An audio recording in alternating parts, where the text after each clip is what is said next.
मखल मथल के धरम क्या संदुक्तन ताहन जरिबा से 91.2 मेगाहर्ट्ज संदुक जरिबा डायमंड रेडियो खोंगजोंदगी संदुक जवा रेडियो चैनल सिगी अनिसुब धरम परेंगनी अधोमना हौजिक ताबिरिबा से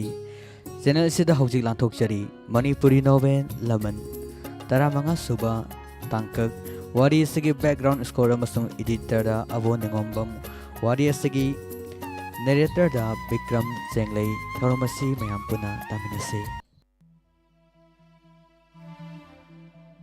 खौबुम खुलगी खुलाकपगी मचेम लुवांगलोन खुलाकपीना लेखिद्रबदा खौबुम खुंदु अवाब सकलोन पुख्रे महाकना सिद्रिङै ममांगदा खुलाकप मपवागी मफमदा मागी मथ्वाई याउद्रब हक्सांगदु लुवांगलोन खुंदा पुबीदुना मपुरोइबा लाकपना अरोइबा याहिबखिबा मफमदा लेरोन चनबियु सिनजरमबन मचेमगी मयाथंग पांगलुनबगीदमक गायरेमनंग अमसुंग खुंजा मसासिंगना मचेमबु थेलुनबा चदहनखिबा ngasiga thana numit nini pharakle lakpagi amatta ngaivi sangning khombidi karibu oigani mama sakna nawkolakpi lamlanbi pamhaibi satkhre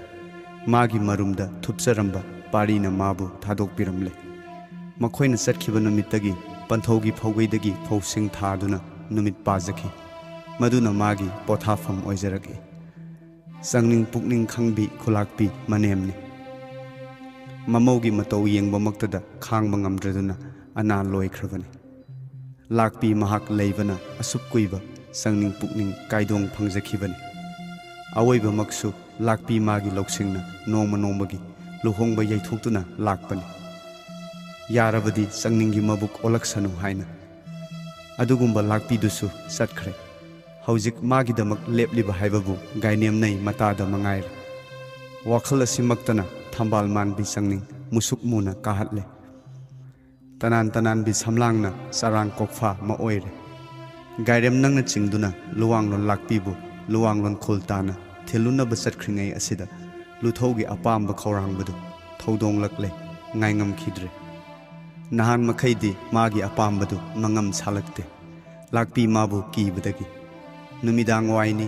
korou mamina samlaklabada luthongna khulakpagi tana laklamle खुलाकपना लुथौबु उबदा असुमना हंगलके लुथौ नाहकसु चलुगेरा लुवांगलोन खुंदा